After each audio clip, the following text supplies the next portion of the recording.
Hello, Pastor Steve Waldron here today. Man, been reading one of the most amazing biographies. It's just gripping and it's chilling at the same time because it shows you how quickly a country can go into abject totalitarianism and how things can be presented that are not really true, and how desperate communists are, how they lie for utility and live basically a lie. This is the unknown story of MAO, Mao Zedong, and it's done by Chang, author of Wild Swans. Wild Swans was a 10 million plus copy bestseller where she traces her Chinese heritage from herself, her mother, and her grandmother. Incredible read. She has done monumental, epic research on this.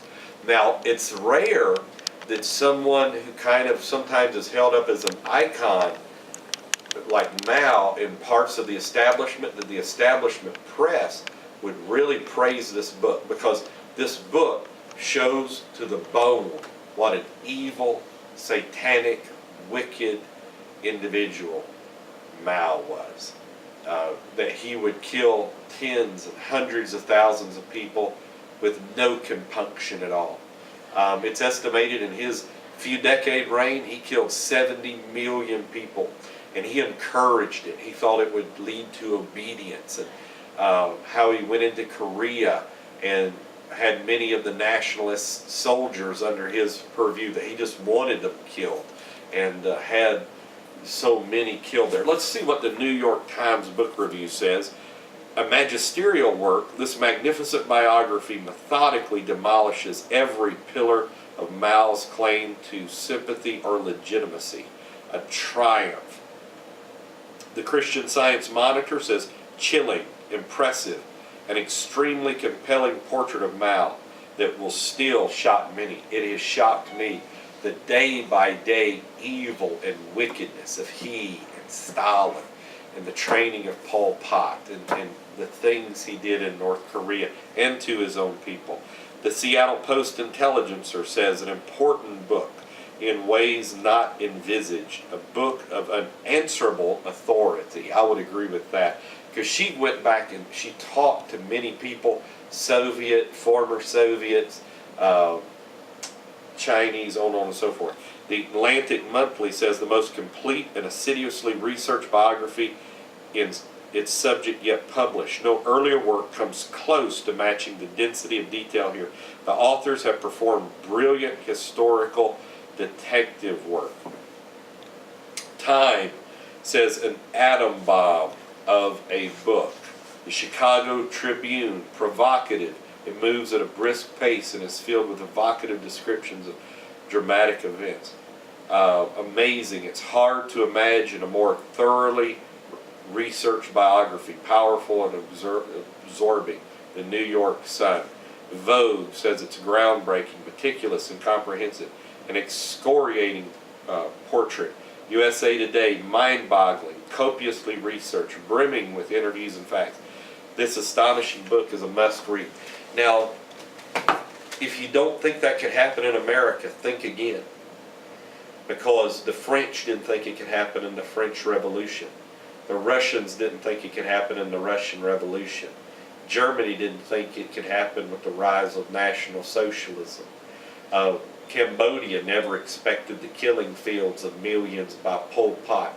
And China was looking for an agrarian reformer and got destruction. Cuba didn't think it could happen with Fidel Castro. Venezuela didn't think it could happen with Hugo Chavez.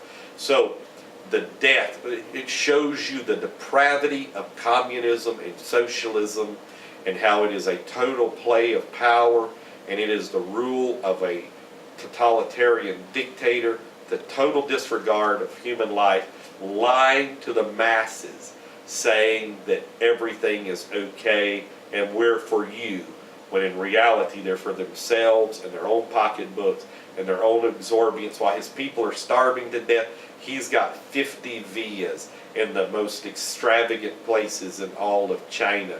He's not hurting. He's eating only fresh fish while everybody else is eating rats and stuff like that.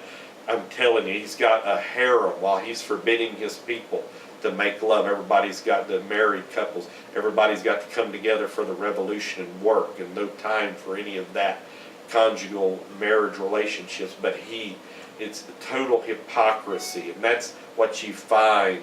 But now, carefully crafted image, he tried to say he's a common man. That's what you find in these dictatorships. So America, get back to the Constitution, get back to limited government, because government is force, as George Washington said, and it is a dangerous servant and a fearful master. So this book has opened my eyes to so many things. MAO, the unknown story of MAO. I need to give credit to John Halliday as well. I'm sure he fleshed out and smoothed out some things.